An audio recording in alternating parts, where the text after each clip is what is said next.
제48화. 어느 날 마리에타의 친구 트루디가 사비나를 방문했다. 갈색 눈에 머릿결이 찰랑찰랑한 조용하고 지적인 18세 소녀 트루디는 방에 있는 사람들의 시선을 온통 사로잡았다. 내가 감옥에 있을 때 교도관들은 우리를 때리기 전에 너희들은 순교자가 되기를 원했으니까 이제 고통을 좀 당해봐! 라고 말하곤 했어요. 사비나가 트루디에게 말했다. 우리는 그렇게 고통을 당했죠. 하지만 최악의 순간에도 초대교회 기독교인들처럼 기뻐할 수 있었어요. 그 고통이 예수님을 위한 고통임을 알았기 때문이죠. 트루디는 열심히 귀를 기울였다. 사베나가 계속 말했다. 하지만 이제 우리 앞에는 그것보다 더 중요한 사명이 있습니다. 그리고 트루디, 우리가 그 일을 할 수 있게 당신이 도와줄 수 있어요. 트루디는 하나님을 위해 목숨을 거는 것을 겁내지 않았다. 트루디는 팔다리가 튼튼한 균형 잡힌 여성이었는데 사비나는 트루디가 평소 처신하는 모습을 보고 그 젊은 여성이 쉽사리에 무너지지 않을 것이라는 확신을 얻었다. 맞달로 잔병치레가 잦은 많은 식구들을 몇 년 동안 보살핀 트루디는 용감하고 인정 많기로 잘 알려져 있었다. 사비나는 공산주의 청년연맹에 들어갈 소녀들이 지하교회에 필요하다고 설명했다. 새로운 계획이 생겼어요. 훌륭한 기회가 될 거예요. 트루디가 기대감의 눈을 반짝거렸다. 슈르카누라는 대령이 있어요. 비밀 경찰을 위해 일하는 사람인데 가사를 거두어질 아가씨를 좀 알아봐 달라고 자기 밑에 있는 중사에게 얼마 전부터 계속 부탁했대요. 대령은 부쿠레슈티에서 제일 좋은 동네에 큰 집을 갖고 있어요.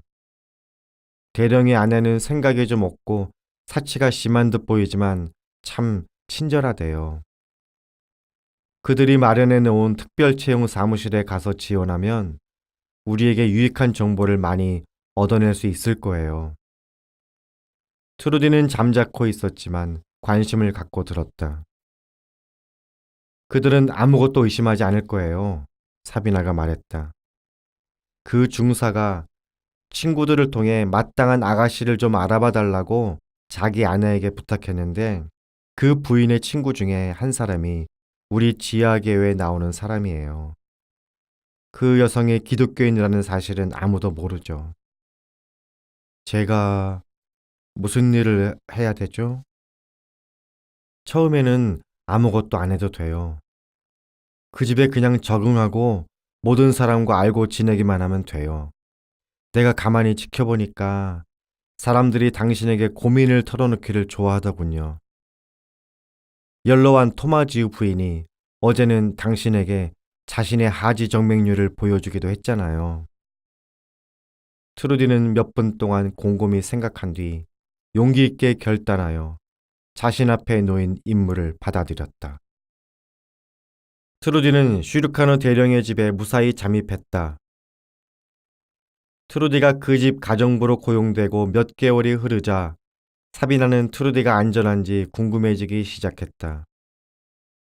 그러던 차에 트루디가 란다우어 양에게 긴급한 메시지를 전해주었다. 란다우어 양은 그 집 가정교사로 외부의 정보를 전달해주는 역할을 맡고 있었다. 슈르카노 대령이 그 집 모임에 자주 오는 어떤 밀고자 목사의 이름을 언급할 때 트루디가 그 이름을 들었다는 소식이었다. 그 목사가 우리를 배신한 걸까? 사비나는 궁금했다. 그런데 나중에 그 목사가 사비나를 찾아와 공산주의 당국자들이 자기를 장기 투옥시키겠다고 협박한 데다가 자기가 건강도 나빠져서 하는 수 없이 시루카누에게 협조했다고 해명했다. 자신이 한 짓을 부끄럽게 생각한 그 목사는 부쿠레슈티에서 멀리 떠나 다시는 돌아오지 않았다. 또한 트루디는 밀고자로 의심되는 여학생 한 명의 이름도 알려왔다. 사비나가 묻자 그 여학생은 혐의를 부인했다. 그래서 사비나는 소녀의 손을 꼭 붙잡고 말했다. 정직하게 말해줘요. 그들이 당신을 어떤 식으로 압박했는지 우리는 다 알아요. 밀고자 노릇을 하려고 공산주의자들이 어떤 식으로 강요했는지 자발적으로 우리에게 털어놓은 사람이 많거든요. 당신은 그간에 있었던 일을 당신의 진짜 친구들에게 알려줘야 할 의무가 있어요. 그러자 그 학생이 무릎을 꿇고 흐느끼기 시작했다. 저는 그냥 길을 걷고 있었어요. 그런데 차 한 대가 길가에 서더니 남자 두 사람이 우린 경찰이다. 차에 타! 라고 말했죠. 그들은 저를 아무 데도 데려가지 않고 몇 시간 동안 차에 태우고 돌아다녔어요. 그리고 당신 집과 교회에서 사람들이 무슨 말을 하고 무슨 짓을 하는지 하나도 빼놓지 말고 보고하라고 계속 저에게 요구했어요. 그리고 만약에 보고하지 않으면 우리 식구들이 끔찍한 일을 당하게 될 거라고 협박했죠. 소녀는 지하교회의 해가 될 일은 아무것도 보고하지 않았다고 맹세했지만 사비나는 믿음이 가지 않았다. 트루디는 믿을만하고 시기적절한 정보를 계속 제공했다. 그러나 가장 눈부시게 활약한 때는 슈르카노 대령의 집을 오히려 대령에게 추적당하는 기독교인들의 도피처로 제공했을 때였다.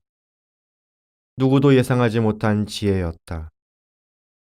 트루디는 슈르카노 대령이 최근 공산주의 고위층에서 새로 차지한 지위를 누리기 시작해 휴일에 해변이나 산으로 놀러가는 일들이 잦아졌다는 정보를 전해주었다. 대령은 휴가를 떠나기 전에 트루디에게 집을 맡기곤 했다.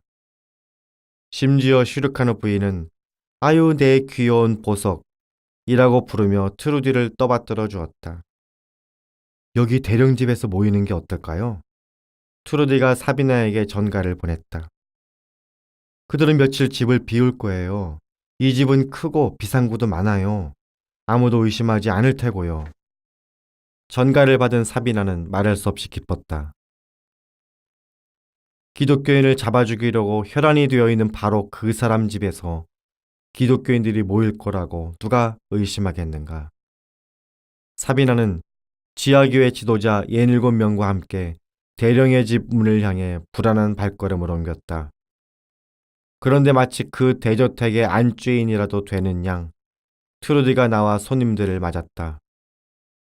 지하교회 지도자들에게는 그 특별한 환경이 낯설었지만 그들이 늘 모이던 불편한 장소에 비하면 매우 반가운 변화였다.